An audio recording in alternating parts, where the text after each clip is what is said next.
My parents let my cousin move into my room after I paid off their mortgage, so I took back the deed and left them homeless. I'm a 28-year-old guy who thought paying off my parents' mortgage would finally earn me their respect. For as long as I can remember, I've been the quiet one in the family, easy to overlook, easy to dismiss. Every holiday dinner, every family gathering, the conversation always drifted back to my cousin Ryan, the golden boy who could do no wrong. If I landed a promotion, it was barely a footnote compared to his latest adventure. That silent competition dug into me more than I liked to admit. So I worked hard, 2 jobs, 6 days a week, saving every extra dollar while my friends bought new cars or traveled. I skipped vacations, late-night dinners, even dates, convinced that if I could do something monumental, my parents would finally look at me and see more than the quiet afterthought. When I walked into the bank to make the last payment on their mortgage, my hands trembled. It felt like I was buying a piece of gratitude, finally claiming a seat at the table I'd always felt half invited to. That night, I handed my parents the letter from the bank. "The house is yours, free and clear," I said, trying to keep the shake out of my voice. My mom covered her mouth. My dad blinked hard, like he couldn't believe it. For a heartbeat, I thought I'd finally done it. I'd broken through that invisible wall, but then came the comments. Light, casual, like tiny paper cuts. "Family takes care of family," my dad said, almost offhand. My mom smiled and added, "It's just what a good son should do." No thank you. No real recognition. Just expectation. I told myself it didn't matter. I told myself their pride was hidden somewhere beneath the surface. But a knot formed in my chest that night. A quiet warning I tried to ignore. I didn't know then how quickly that knot would tighten.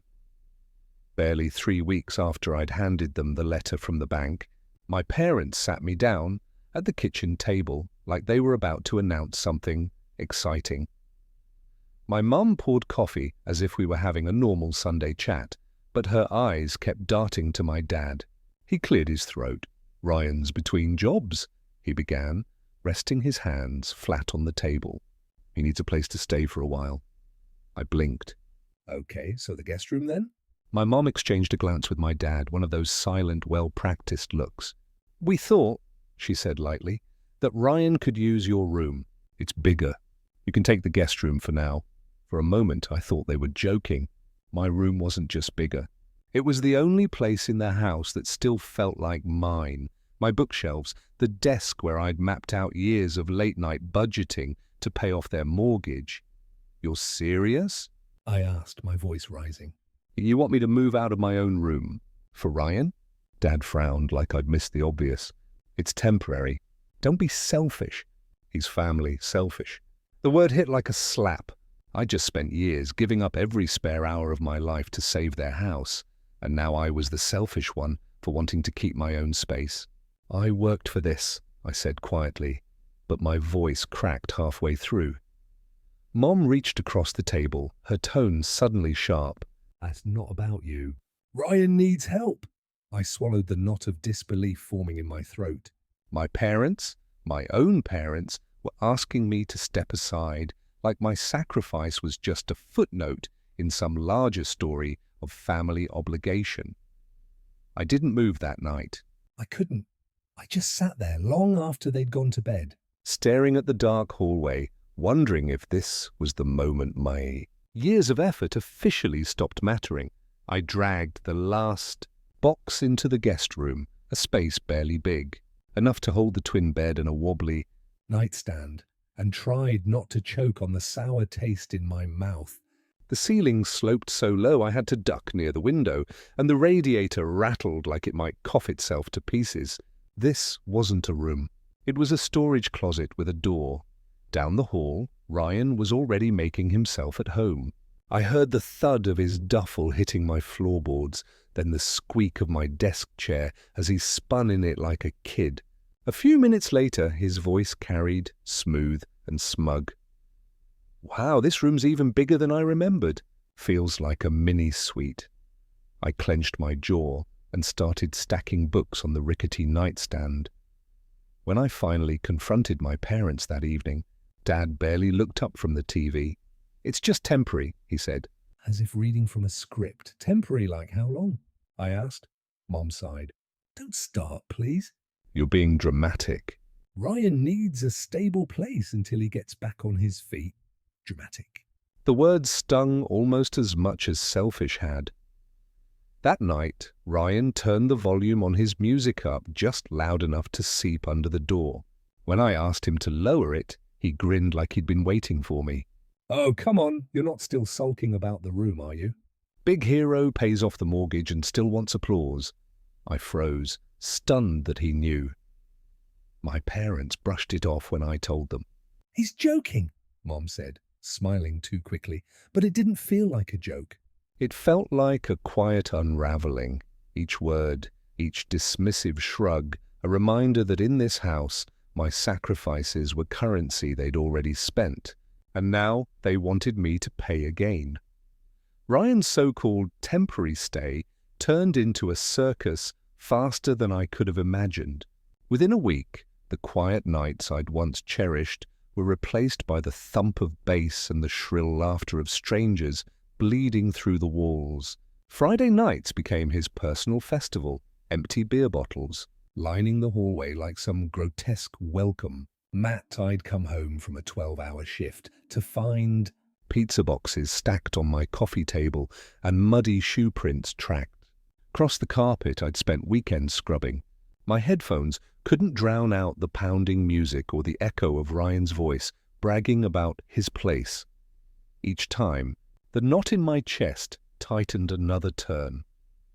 One Saturday morning, I discovered my limited edition watch, something I'd saved for months to buy, missing from the drawer.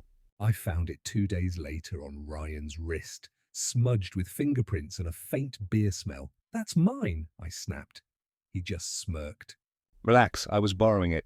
You've got nice taste. I went straight to my parents, anger rising like fire. He's stealing from me, throwing parties. This is my home too. Dad didn't even mute the TV. Ryan's going through a tough time. Don't make it harder for him, Mom added, almost wearily. He's family. You can afford to be patient. The words landed like a door slamming shut. I realized then that no matter what I said, their loyalty wasn't mine to claim. That night, while Ryan and his friends howled at some late-night comedy, I sat in the dim glow of my laptop.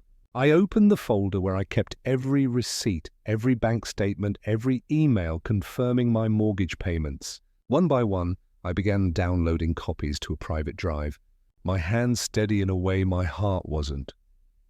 If they were going to pretend my sacrifice meant nothing, I'd make sure the evidence spoke louder than their excuses.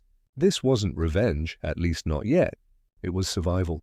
And deep down, I knew I'd need every scrap of proof for what was coming. I came home late on a Wednesday night, bone-tired from another double shift, and heard the music before I even pulled into the driveway.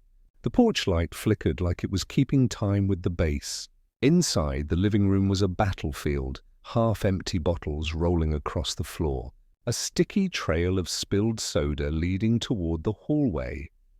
I forced my way past two strangers giggling on the staircase and pushed open my old bedroom door. His room now. My breath caught. The shelf that once held my childhood keepsakes, photos from my first baseball game, the little wooden car my grandfather carved, lay scattered like debris.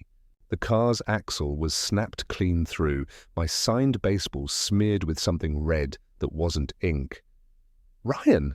My voice cracked like a whip. He appeared in the doorway, eyes glassy, a lopsided grin plastered across his face. "What's the big deal? It's just a couple of trinkets." I held up the broken car. "My grandfather made this." "Do you even—" Before I could finish, Mom and Dad appeared behind him, drawn by the noise. I turned to them, rage shaking every word. "Look at what he's done." Dad's expression barely flickered. "They're just things," he said flatly, as if that ended the discussion. Mom crossed her arms. "Ryan didn't mean it." "Don't overreact." The room tilted. Years of swallowed resentment boiled over. Every sleepless night, every sacrificed weekend, every penny I'd poured into their home. And now the last pieces of my childhood lay shattered, treated like clutter. Something inside me snapped, a silent break I actually felt in my chest. This wasn't about a room anymore. It wasn't even about Ryan. It was about betrayal so deep it left no room for forgiveness. I walked out without another word, my fists clenched around the broken car. In that quiet, searing moment I made a vow. I would protect what was mine, and no one in this house would see it coming. Sleep didn't come easy after that night. I lay in the cramped guest room staring at the ceiling, the broken wooden car balanced on my chest like a weight I couldn't put down. By morning, a strange clarity settled over me, cold and sharp. If they thought my sacrifices were disposable, maybe it was time to see exactly what I'd given them. I pulled out the thick folder of bank records and legal paperwork I'd been quietly collecting. The dining table became my battlefield, receipts in neat rows, mortgage statements stacked like cards in a house I'd built myself. My fingers trembled as I sifted through the last envelope from the bank, the one I'd barely glanced at when I handed it to Mom and Dad weeks ago. Inside was the official deed. I read the first line once, then again, the words blurring before snapping into focus. Owner of record. My name. For a heartbeat, I thought it was a mistake. I scanned the page, searching for my parents' names. Nothing. Only mine, because I had made the final payment. The bank had recorded me as the sole legal owner. A low, stunned laugh escaped before I could stop it.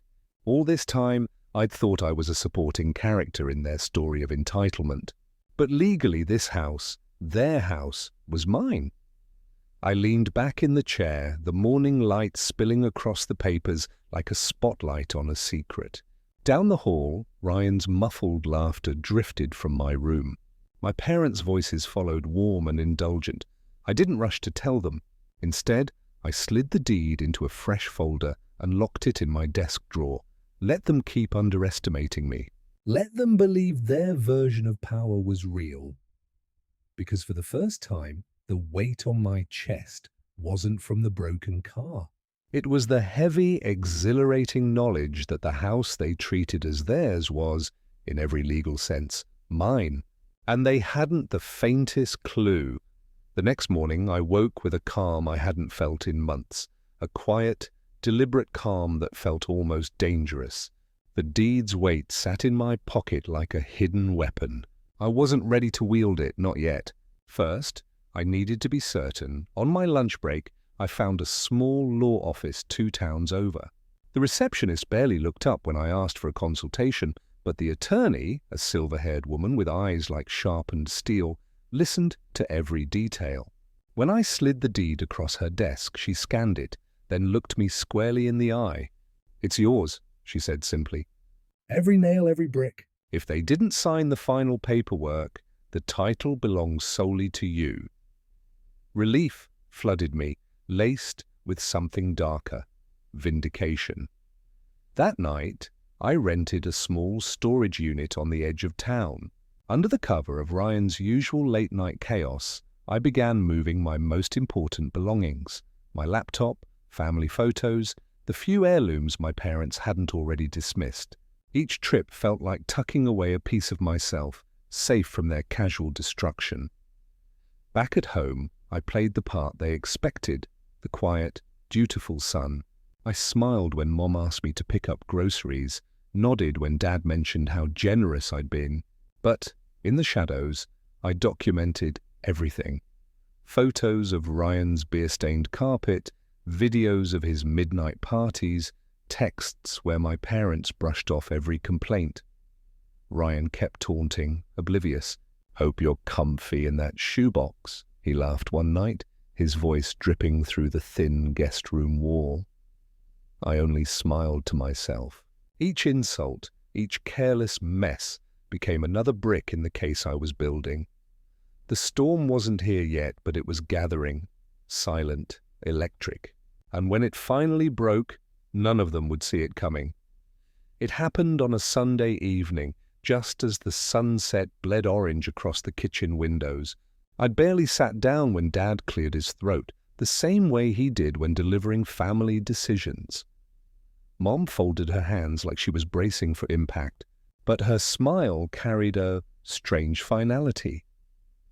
"Your cousin's really settling in," Dad began, glancing at Ryan, who was scrolling on his phone like a smug king. "We've decided it makes sense for him to stay indefinitely." It's stable for him and for us. I felt the first crack in my chest, sharp and immediate. "Indefinitely?" I repeated, my voice thin. Mom nodded too quickly. "Yes, and we've also agreed it's time to repurpose the guest room. We need the space for storage." She hesitated, then added, "It might be a good time for you to start looking for your own place." For a second, the room blurred. The words didn't land as sentences, they hit like blows. My own parents, in the house I had saved, were asking me to leave. I gripped the edge of the table. You're pushing me out? Dad's jaw tightened. "Don't be dramatic. You're an adult. It's natural to move on, natural." The word rang hollow like a cruel joke. I'd given them my time, my youth, my every spare dollar, and now I was nothing more than an inconvenience to be stored away like old furniture. Ryan finally looked up, a smirk tugging at the corner of his mouth. "Guess it's time for the hero to find a castle of his own," he said, and chuckled. The rage that rose inside me was white hot, but beneath it was something heavier. Heartbreak, so dense it felt like drowning. I excused myself before they could see the tremor in my hands. Upstairs, in the cramped room they were so eager to empty, I sank to the floor. My chest ached with betrayal, not just as a son, but as the very person who had saved their home. For the first time, the house didn't feel like mine at all. It felt like a cage. And something inside me began to break wide open. Dinner that night felt like sitting at the edge of a cliff. The air in the dining room was heavy with the smell of roasted chicken and unspoken tension. Ryan chewed loudly, grinning at his phone, while my parents chatted about grocery sales as if nothing had shifted.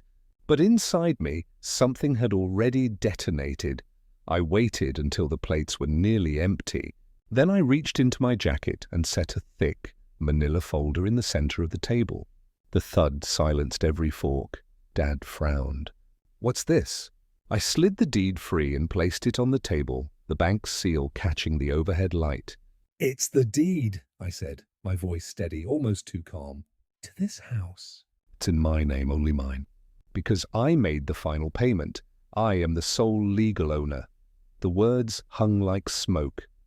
Mom's hand froze midway to her glass. Dad's face drained of color, his mouth working soundlessly. Ryan let out a short, nervous laugh. "Yeah, right." I met his eyes and pulled a second sheet from the folder. "Legal paperwork already signed and notarized." "I've already begun eviction proceedings," I said. "All three of you will receive formal notice within the week." Ryan's grin collapsed. He glanced from my parents to me, stammering, You can't be serious." Dad finally found his voice, but it was barely a whisper. "You wouldn't." I would, I interrupted, my tone like steel. "And I am." The room fell into a silence so thick I could hear the clock ticking above the fridge. For the first time in years, their power over me dissolved like smoke. The house they had lorded over me, the one I'd saved for them, was, in every legal sense, mine, and for the first time, I watched them squirm, the silence shattered like glass. Mom's chair scraped hard against the tile as she shot to her feet. "You can't do this," she hissed, voice trembling. "This is our home. Your father and I built this life." Dad's face flushed crimson. "We raised you. We sacrificed for you, and this is how you repay us?" Ryan slammed his palm on the table, rattling the plates. "You're just bitter because I finally got the room you always wanted to keep for yourself." His voice cracked with a mix of panic and fury. I held their stares, my own voice low and unshaken. I paid for this house when the bank was ready to take it. I gave up years of my life for you, and you tried to push me out of the very place I saved. Mum's eyes glistened, but her words cut sharp. Family doesn't evict family. I almost laughed at the hypocrisy. Family doesn't discard the child who kept a roof over their heads either. That night, the phone calls began. Uncles, aunts, even distant cousins, suddenly eager to weigh in.